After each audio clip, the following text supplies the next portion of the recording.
Баршаңызға сәлем. Сіздерді сабақта көргеніме өте қуаныштымын. Егер де сіз бұл сабақты қарап отырған болсаңыз, демек сізге Инстаграммен продажа жасау, шығынсыз контентпен продажа жасау, клиентті көп табу деген тақырыптар қызық шығар.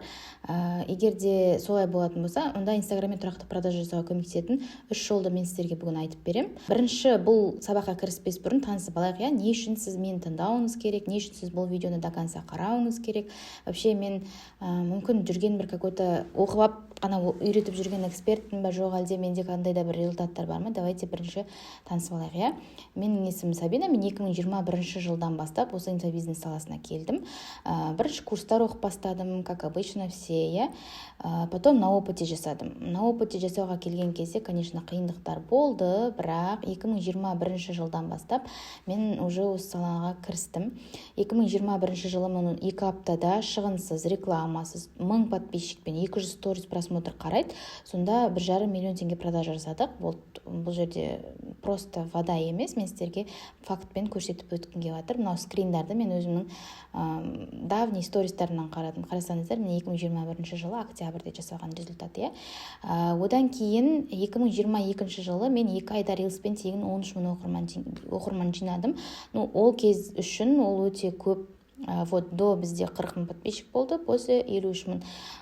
Бұл жақта бізде одан бөлек продажаларда болды, но олардың скриндары өкінішке орай менде қалмапты. Сол үшін мен нақты фактпен қанша продажа болған айта алмаймын, бірақ до миллиона біз ол кезде продажалар жасадық.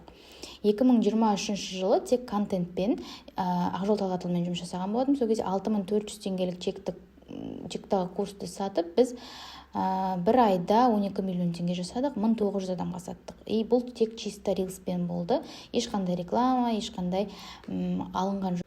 Одан бөлек дәл осы проектте тек қана продажа емес, сол рилстарды жасау барысында көптеген подписчиктер келді тегін. Ол бір рилстың өзінен 6000 подписчиктер келді, 10 000 подписчиктер келді. Оның бәрі өкінішке орай скринда сақталмаған. Бұдан бөлек те үлкен рост болған.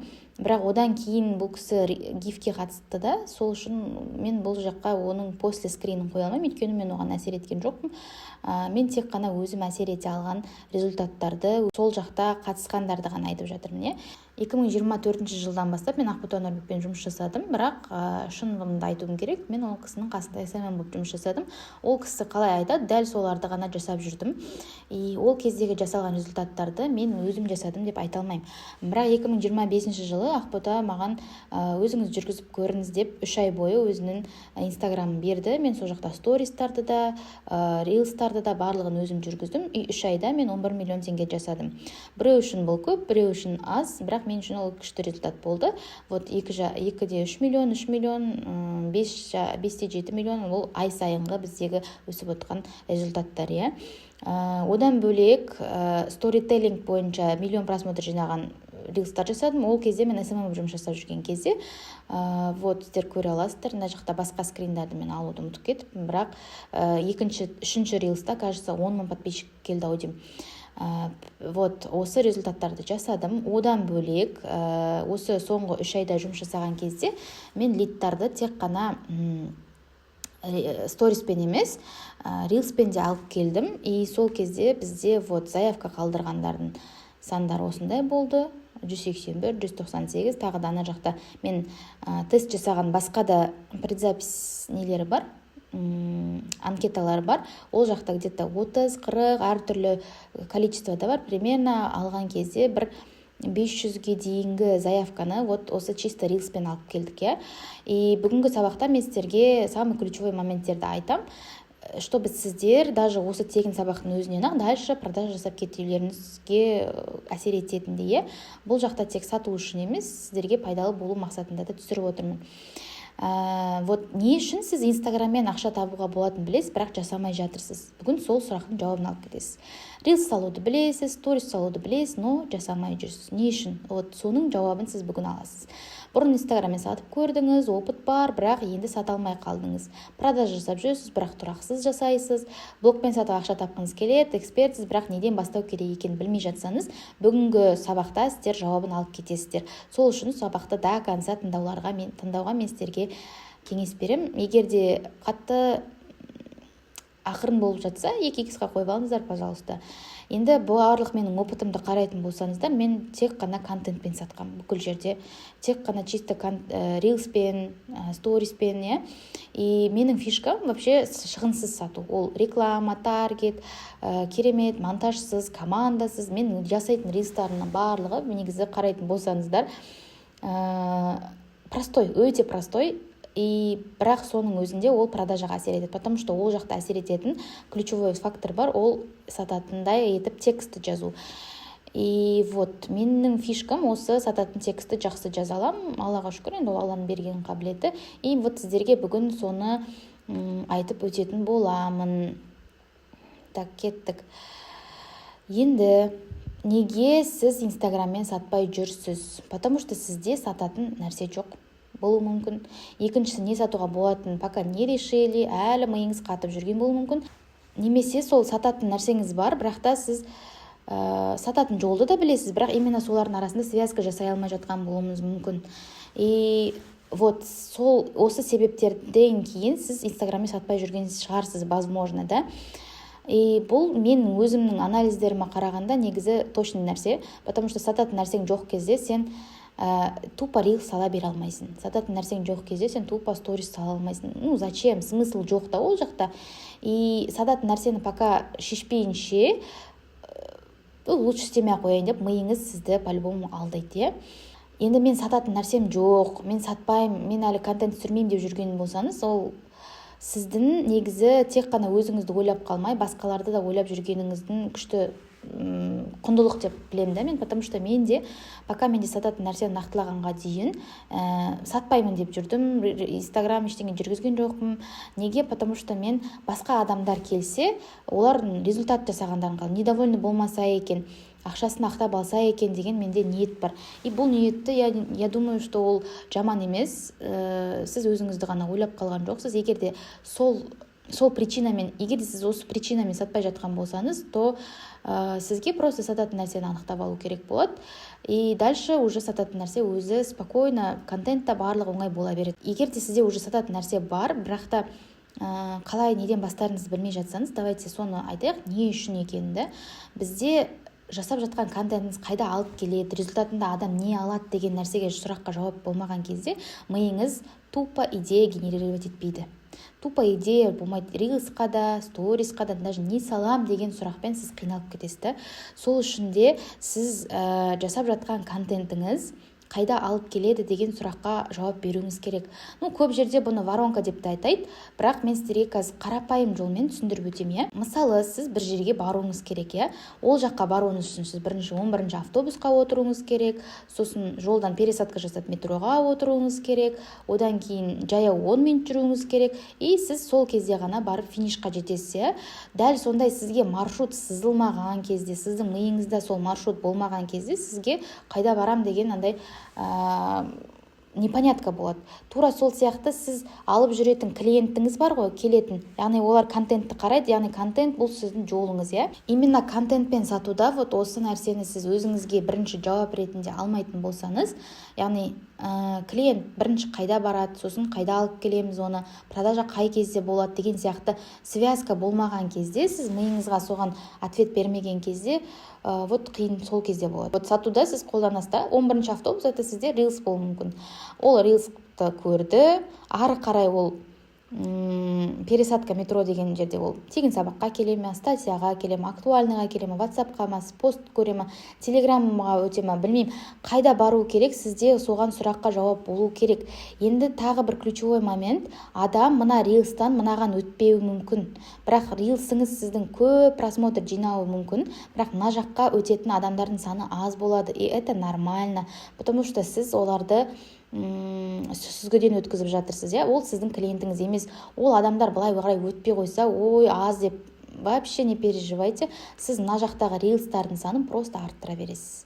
Рилстардың санын и рилстың качествосын деген сияқты арттырасыз, сол кезде мына жаққа көп адам өтеді. Енді ары қарай сіздің бұл тегін сабағыңыздан ары қарай, мысалы жаяу 10 минут деген нәрсе, ол сіздің жеке сөйлесуіңіз мүмкін, немесе видеомен, немесе текстпен да. Сіздің уже келесі этапқа өтуіңіз, ол уже мына жақтағы адамдардан қарағанда аз болуы мүмкін. Это тоже нормально, потому что бұл жақта сізде фильтр жасайды. Мысалы, сіз қазір мен тегін сабағын қарап отырсыз, сіз бұл тегін сабақты көріп, маған жазатын адамдардың саны аз болуы мүмкін. Сатып алам, или там бірге жұмыс жасайық, или там консультацияңызды алам деп жазатын адамдардың саны аз болуы мүмкін. И для меня это нормально, потому что бұл сүзгіден өтіп жатыр. И маған алма піс аузыма тіс деген адам керек емес деген сияқты. Мен қазір конкретно маған кім керек, керек емес бәрін айтам. И сол кезде бұның барлығы фильтрдан өтіледі. Тура сол сияқты дальше уже барлығынан өткен адам финиш продажа болады.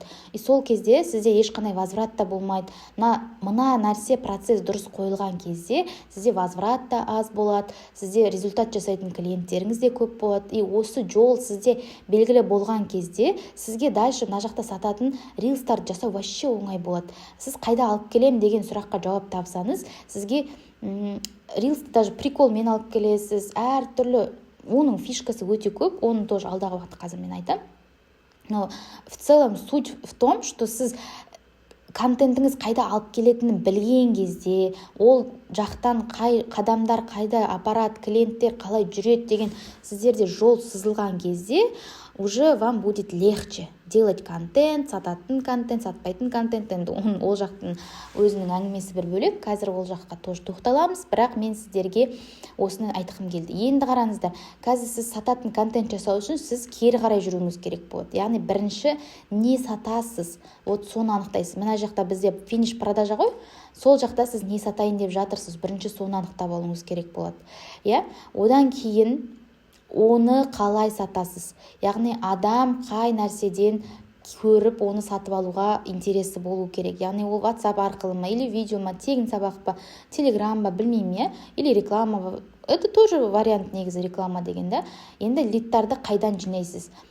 Рекламамен әкелесіз ба, или рилспен әкелесіз ба, или таргетпен әкелесіз ба, лидтарды қайдан жинайсыз? Яғни сіз кері кетіп жатсыз көріңіз, ары қарай кетесіз.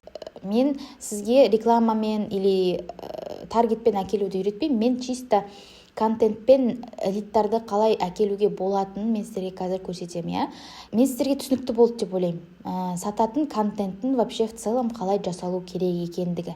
Енді мен сіздерге қазір осы жүріп өтетін жол қандай қадамдармен жасалған кезде мен өзім чистікімді қолданған 3 жолды сіздерге көрсетіп өтем.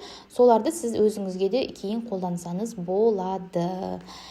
Вот. Үшінші қандай маршруттар бар сататын жолдар, Бірінші ол через актуальный сату. Негізі именно консультация мен наставничество сатуға қолданылатын воронка. Яғни сататын стористерді бір рет жасап қоясыз, ары қарай соған рилспен адамдарды жібересіз. Рилспен или рекламамен, но менің вариантым ол рилспен жіберу. Одан кейін актуальныйды көріп WhatsAppқа өтеді, немесе сразу сатып алатын предложение жасайсыз. Вот сатып ал, Каспи, вот төле деген сияқты. Именно сататын стористар жасап қоясыз, актуальныйыңыз сіз үшін сатып тұрады. Яғни это вечный прогрев ретінде қолданады. Екінші вариант бұл тегін сабақ. Қазір сіз мен тегін сабағын көріп отырсыз. Дәл осындай мен аудиторияма қандай қажеттіліктері бар, мен оны қалай жаба аламын деген сұраққа жауап беретін тегін сабақ түсіріп қоясыз.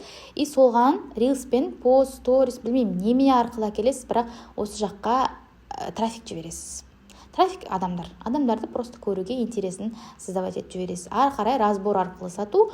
Бұл жақта кез келген рилс немесе пост, сторис астына текстпен жазып қоясыз да, разборыма кел деген сияқты шақырасыз, и разборда отырып сатасыз. Енді қараңыздар, бұл воронка қазір көбі осыны үйретеді негізіші, бірақ та бұл жақта сіз түсінуіңіз керек, сіз көп разбор өтуіңіз керек болады. Мысалы, наставничествоны сататын болсаңыз, сіздің чегіңіз қандай, не деген сияқты, бұл жақта фильтрдан кішкене өткізу керек болады. И егер де ондай болмаған жағдайда адамдар сөйлесіп сұрады, бүйтті, энергиямды алды, но сатып алмады деп ренжіп қажет емес. Бұл жақта именно разбормен сатқанда сіз жеке отырып сатасыз да, если это не ваше, бұны қолданбай-ақ қойыңыз. Егер сіз дайын болсаңыз, мінезіңіз прям жоқ мен до конца дейтін болсаңыз ғана бұл воронканы мен сіздерге қолдануға кеңес беремін, потому что мен бұл воронканы мен де сатып көргем. Кішкене маған именно ұнамайды, жеке отырып сату, көндіру, маған это не надо. Адамдар осознанно өздері оқып келген маған ұнайды. Статья. Бұл статьямен сату менің самый любимый нәрсем, мендегі топта тұрған воронкалардың бірі, потому что айтқың келген нәрсені бәрін бір статьяға айтасың. Бірінші рилс, пост, сторис, реклама білмеймін немен әкелесің, лидтарды ботқа өткізесің, и боттан кейін ары қарай уже ол статьяны оқиды. Статьяда оқиды да ары қарай келесін уже сатып алады. Яғни бұл статьяның мен неге жақсы көремін, потому что бұны өзгертуге болады. Статья сіз қоқ қойдым, болды, мен воронкамды енді бағасынан бастау керек деген жоқ. Сіз ана жақта любой жерінде аласыз да өзгерте бересіздер.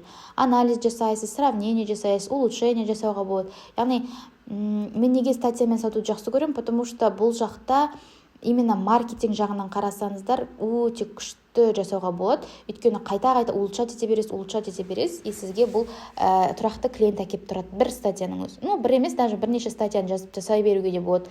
Это тоже вообще прям идеальный нәрсеші. Вот именно осы воронканы қолдануға мен прям жақсы көремін. Өзім де соны алдағы уақытта қолданамын. Пока что тегін сабақты көріп жатырмын қазір, но статьямен тоже буду продавать, иншалла. Потом прямая продажа. Бұл жақта сіз чек арзан болған кезде қолдануға болады. Енді қараңыздар, на каждый воронканың өзінің несі бар, қай кезде қолданған дұрыс. Мысалы, мына прямой продажаны, егер де чек 5 мың, 10 мыңға дейінгі болса, прямой продажа жасауға болады. Но прямой продажаның өзінен сіз ботқа өткізгеніңіз жақсы. Бот арқылы ол сізде не болады? Фильтрдан көбірек өтіп, көбірек продажа болуына әсер етеді. Ары қарай статьяны мен 70 мыңға дейінгі чекпен сатып көрдім. И 70 мыңға дейінгі чектер күшті сатылады. И сосын бағана мен сіздерге айтып өттім ғой, мына жақта мен ақботамен жасаған кезде, сол кезде мыналардың барлығы бұл статьядан келген лидтар. Яғни лидті сіз статьямен алып келіп, дальше продажникке де сатқыздыруға болады. Немесе сразу сол жақтан прямой продажа жасауға. Прямой продажа 70 мың мен 5 мың теңгенің арасында жасалса, статья күшті сатады. Вот. Мен лично өзім статьяны соған қолдандым. Одан кейін, мысалы, бізде үлкен чек болды ғой, ақботамен сатқан кезде 269 мың теңгелік чекта. Ол жақта мен уже воронкаға, бұл жақта тек қана статьядан кейін мына жерде не қостым? Анкета предзаписи не істейді, потом дальше продажник сатады деген сияқты. Яғни үлкен чек болған сайын бұл жақта уже воронкалар өзгере береді. Бұл сататын жол. Елдің бәрі воронка деп айтады, но қарапайым тілде ол просто жол, клиенттің жүріп өтетін жолы. И бұның әр қайсында клиенттер азаю мүмкін, не істеу мүмкін, бірақ сіздің самый ключевой момент, сіз мына жерде ең бірінші болатын нәрсеге рилстарды көп жіберуіңіз керек болады. Сол кезде сізде сататын рилсты жасауда барлығы оңай болады, когда сіз қай жерге алып келем, қай жерге мен келген клиенттерді қондырам деген нәрсе белгілі болған кезде, спокойно вы будете делать контент. Мысалы, қараңыздар, ұшақпен авария болды ғой осы, былтыр ма? Сол кезде ол қайда қонарын, қалай қондырарын білмей жүрді. И в итоге не болды? Өкінішті жағдай болды, иә. Тура сол сияқты, енді бұл салыстыруға келмейтін нәрсе, бірақ сонда да сіз қондыратын жерді анықтамайынша клиенттеріңіз келіп жатыр, бірақ бәрі слив болады да, и сіздің жасап жатқан әрекетіңіздің бәрі бекер болып қалады. Сол үшін де клиентті қондыратын жер деген нәрсені сіз күшті біліп алсаңыз, сізге дальше контент жасауда бәрі оңай болады, и ол жақтан продажа сізге жақсы әкеліп тұрады. Енді қараңыздар, қазір вообще инфобизнес қандай күйде? Бәрі айтады, вот, Инстаграм уже не работает, сатылым болмай жатыр, сатылым төмендеп кетті деген сияқты, но на самом деле солай ма? Егер де олай болатын болса, қазір сатып жүргендер өйтіп сатпайтын еді. Уже инфобизнесте опыты барлар өздері спокойно сатып жүр. Олар кімдер? Именно өздері білім алған адамдар. Яғни эксперт болсын, товаркамен айналысып жүрген адам болсын, адам өзі білген кезде оған басқа команданы да жалдау, делегировать ету, это все будет просто. Поэтому қазір ал инфобизнестің хабар жоқтар, бірақ мысалы бір қандай да бір саланың күшті эксперті, дәрігер болуы мүмкін, немесе бухгалтер болуы мүмкін, күшті, өз саласында күшті білет, бірақ именно инфобизнес как работает, инстаграммен сату қалай жұмыс жасайтын білмегеннен кейін олар әр түрлі маманға ақша төлеп жүр. Мысалы, кімге төлеу керек екенін білмейді да. Мысалы SMM-ға, мобилограф, маркетолог, сторисмейкер, прогревщик, білмеймін кім бар, маған ақша жасап беріңдерші инстаграммен деп любой адамға ақша төлеп жүрді. Бұл жерде сіз инфобизнестің суть болмаса, сіз білмесеңіз, как это все работает, хабарыңыз болмаса, сіз кімді жұмысқа точно алу керек, сізге кім керек екенін точно білмесеңіз, сізде слив көп болады. Именно ақша жағынан, энергия жағынан, уақыт жағынан. И в итоге сізді выгораниеге алып келуі мүмкін да. Вот сіздерде осы нәрсені жасап көрем деп жүріп, интересіңіз, желанияңыз, шабытыңыз құрып кетпес үшін, как по-другому можно делать. Вообще, кім стабильно блог арқылы продажа жасағысы келеді, жаңағы сату жолдарын үйреніп, инстаграммен жеңіл ақша тапқысы келеді, ешқандай шығынсыз продажа жасаудың өзі үйренгісі келеді. Эксперт болсаңыз, соны ақшаға айналдырғыңыз келсе, немесе инстаграммен 2-3 миллионды доходқа шыққыңыз келсе, онда менімен бірге жұмыс жасауға шақырам. Мен сразу айтам, ешкімді уговаривать етпеймін, мындай триггерлерді қолданып осынша орын қалды демей, мен осознанно жұмыс жасауға дайын адамдарды күтем. Неге? Потому что бұл жақта инстаграммен сату деген елдер ойлайды, оңай, еркен деген сияқты ше. На самом деле бұл жақта да үлкен жұмыс жатыр. Бұл жақта да еңбек етесіз, бұл жақта да ойланасыз, істейсіз. Да, сіздің қолмен жасап, найымда жүріп істейтін жұмыс емес, но сіз егер жақсы продажа қаласаңыз, жақсы результаттар қалайтын болсаңыз, сізге жұмыс жасау қажет болады. Бұл жақта да еңбектену керек. Мен бағанағы жасаған нәрселерім, результаттарымды көрсеттім ғой, ол жақтың бәрінде мен ойнап жүріп жасадым деп айта алмаймын. Таңнан кешке дейін отырып жасайсың конкретно. И зато жемісін көресің.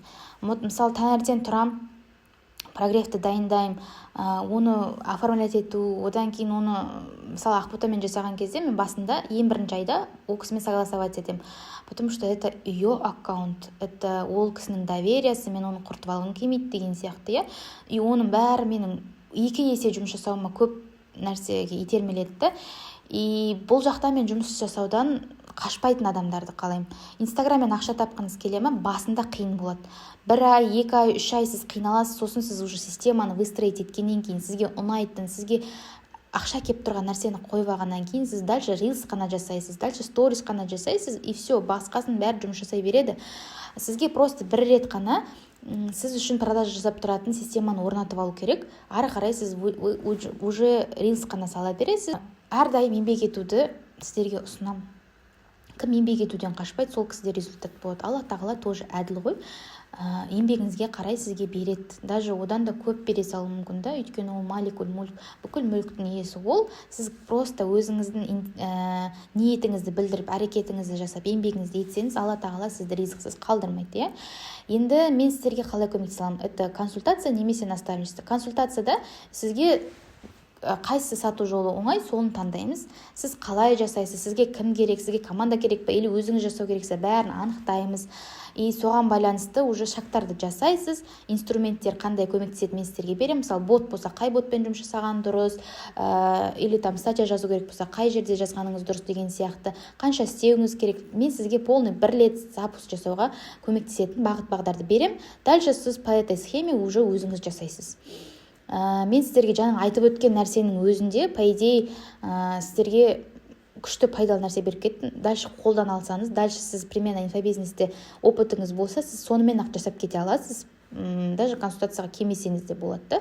Сонымен результат жасаңыз, и жасауға дайын болсаңыз, оның өзінен күшті нәрсе жасауға болады. А дальше нет, давай бірге істейік, давай маған сондай нәрсе істеп берші дейтін болсаңыз, да, пожалуйста, консультацияға келіңіз. А бағасы бойынша сіздерге қазір ботпен алып отырсыздар ғой, боттың артынан сіздерге сообщение барады, сол жақтан маған WhatsApp-қа жазып, сол жақтан анықтай аласыз. Өйткені актуальный бағаны анықтау керек, өйткені қазір бастап жатқан кезде ол скидкамен болуы мүмкін бағалар, одан кейін ол бағалар сәйкесінше өзгеруі мүмкін. Сол үшін мен бұл жақта да бағаны озвучивать етпеймін. Ал наставничество қалай? Наставничество сіздің жеткіңіз келетін результатты анықтаймыз, қандай жолмен жетеміз, сіз не істеуіңіз керек болады, қандай инструменттер керек, қандай білім керек, бәрін анықтап аламыз. Сосын сол бойынша уже практика, сол бойынша мен план құрып беремін. Сол бойынша біз уже дальше жұмыс жасаймыз бірге. Сабақ аптасына 2 рет болады. Бірінші сабақ болады, яғни сабақтың кезінде сізге полноценный кәдімгі сабақ өтіледі. Мысалы статьямен сату керек болса, сататын статьяны қалай жазу керек, шарттары қандай, бәрін мен сіздерге үйретемін, тапсырма беремін, сіз статьяны жазып келесіз, и уже келесіде разбор беріледі. Сол аптада екінші сабақ, ол разбор сабағында сізге уже кері байланыс беріледі. Как вы это сделали, статья нормальная или ненормальная, қай жерін өзгерту керек деген сияқты. И ары қарай дәл осылай сабақтар апта сайын солай жүріп отырады. Бір айда сіздерде 8 сабақ болады, аптасына 2 реттен. Бірге жасаймыз, бір ай келу байланыспен менімен бірге. Результатында сіз қандай нәрсе алып кетесіз.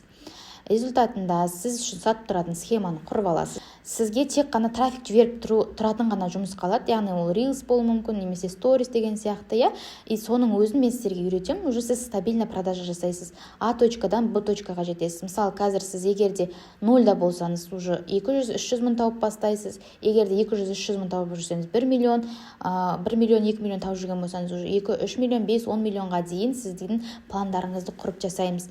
Неге 10 миллионға дейін? Потому что мен өзім результат жасағаным ол 10 миллионға дейінгі нәрсе, и мен одан артық қазір сіздерге жасап беруге көмектесе аламын деп айта алмаймын. Мен честнымын. Сіздерге қазір вот мен саған 30-40 миллион жасауға көмектесем деп айтпаймын, потому что я это сама не делала. Когда, иншалла, мен ондай результат жасайтын болсам, мен сол кезде көмектесе аламын. Бірақ қазірше мен әлі 0-де жүрген болсаңыз, немесе 200-300 мыңмен ғана тауып жүрген болсаңыз, мен сізге көмектесе аламын. Давайте честный болайын. И сіздер тоже, егер де сізге бірге жұмыс жасау маңызды болса, давайте қазір наставничествоға жазыласыздар, немесе консультацияға жазылсаңыздар, немесе просто осы берілген тегін сабақты алыңыздар да қолданыңыздар. Бұл жақта не обязательно, чтобы вы сатып алдыңыздар да.